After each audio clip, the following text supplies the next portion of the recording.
As a writer specializing in psychology, I've come across hundreds of evidence-based tips for better thinking. Few have proven as useful to me as the ancient strategy of Illeism. Put simply, Illeism is the practice of talking about oneself in the third person, rather than the first person. The rhetorical device is often used by politicians to try to give their words an air of objectivity.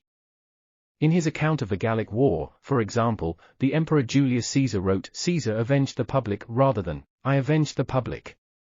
The small linguistic switch seems intended to make the statement feel a little more like historical fact, recorded by an impartial observer to the modern ear. Illeism can sound a little silly or pompous, and we may even deride famous people who choose to talk in this way. Yet recent psychological research suggests that Illeism can bring some real cognitive benefits. If we are trying to make a difficult decision, speaking about ourselves in the third person can help to neutralize the emotions that could lead our thinking astray, allowing us to find a wiser solution to our problem. Solomon's paradox. To understand these benefits of Illeism, we must first examine the ways that scientists measure the wisdom of someone's reasoning.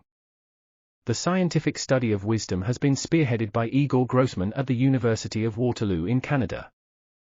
Grossman first drew on the work of numerous philosophers to decide on a series of metacognitive components, including intellectual humility, acknowledgement of others' viewpoints and search for compromise, that are commonly considered to be essential for wise decision-making.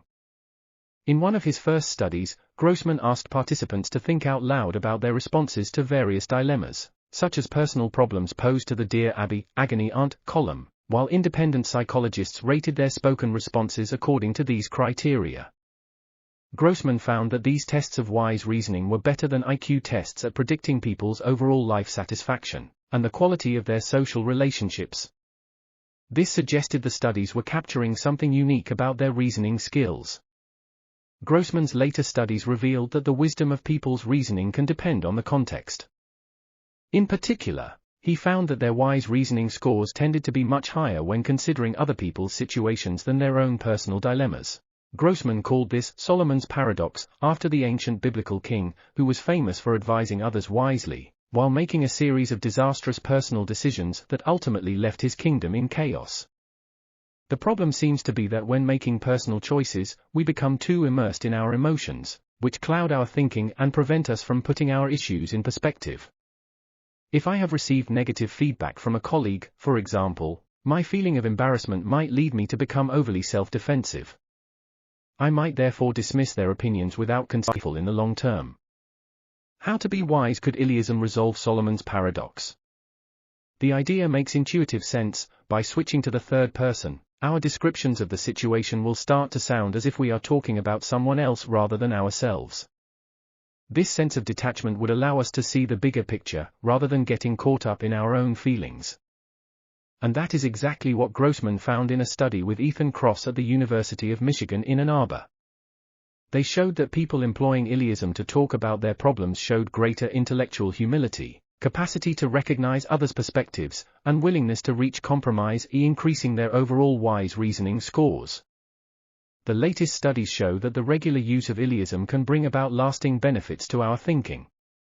Working with Abigail Scholer, Anna Dorfman, and colleagues, Grossman asked participants to keep a daily diary for 1 month in which they described a situation they had just experienced. Half were told to write their entries in the third person, while the other half were told to write in the first person. At the start and end of the study, the team also tested the subject's general wise reasoning. As hoped, the researchers found that, over the course of the intervention, the participants who had been encouraged to use Illeism in their diaries saw a rise in their wise reasoning scores over the course of the month.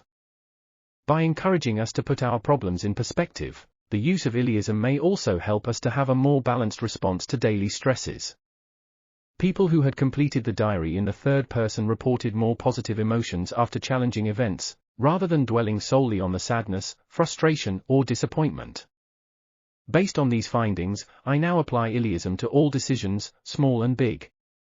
Whether I'm facing trials at work, conflict with my friends, or strife in the family, I find that a few moments contemplating my problems from a third-person perspective helps me to see the issue more clearly.